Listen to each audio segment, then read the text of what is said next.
Dans cet hôpital de l'ouest de Londres, aucun sentiment d'inquiétude. Au contraire, ce Britannique se réjouit d'être parmi les premiers à se faire vacciner contre le Covid. Les aiguilles, ça ne me fait pas peur. J'ai juste senti une toute petite piqûre et c'était fait. Je n'ai pas fait de réaction, je ne sens rien de particulier pour le moment, aucun problème. Pourtant, 48 heures seulement après le début de la campagne de vaccination, 2 personnes ont mal réagi aux injections. Des patients au profil allergique très lourd, selon l'Agence britannique du médicament, au point de garder sur eux de l'adrénaline en cas de choc anaphylactique. Même si nous avons détecté 2 réactions allergiques au vaccin, les analyses nous ont prouvé qu'il n'y avait pas de risque majeur. Par contre, nous pouvons renforcer nos recommandations. Nous avons eu des effets sur des patients vulnérables. Il faudra sélectionner les groupes à vacciner en fonction de ces informations et en informer les acteurs de terrain.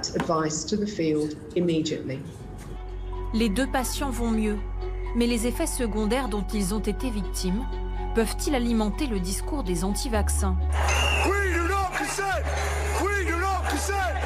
Il y a 10 jours, ils défilaient déjà dans les rues de Londres. Un sentiment de défiance qui n'épargne pas la France. Selon ce sondage, 52%, soit plus d'1 Français sur 2, ne souhaitent pas se faire vacciner. Même le chef du service des maladies infectieuses de la Pitié-Salpêtrière émet des réserves. On m'avait posé la question, est-ce que je me ferais vacciner? Donc la réponse est bien évidemment oui, je me ferais vacciner. Avec le vaccin chinois, c'est ça? Pourquoi pas. Mais pas avec ceux qui arrivent. Avec ceux qui arrivent, pour l'instant, je ne peux pas vous dire parce que je ne sais pas ce que ça vaut, quoi. Je n'ai pas le recul nécessaire. J'ai toujours pas vu une publication scientifique qui corresponde à ces vaccins. Dans son viseur, les vaccins à ARN messager, comme celui inoculé en Grande-Bretagne.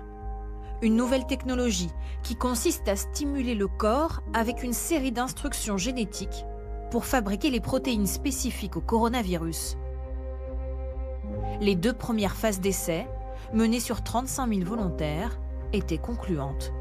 Les réactions qui sont décrites sont des réactions banales à des vaccins, c'est-à-dire une petite rougeur, une petite inflammation locale, un petit endolorissement, parfois un petit fébricule qui cède avec du paracétamol, du Doliprane. Et en effet, il n'y a eu aucun, sur ces 35 000 personnes qui ont été injectées, il n'y a eu aucun effet défavorable significatif.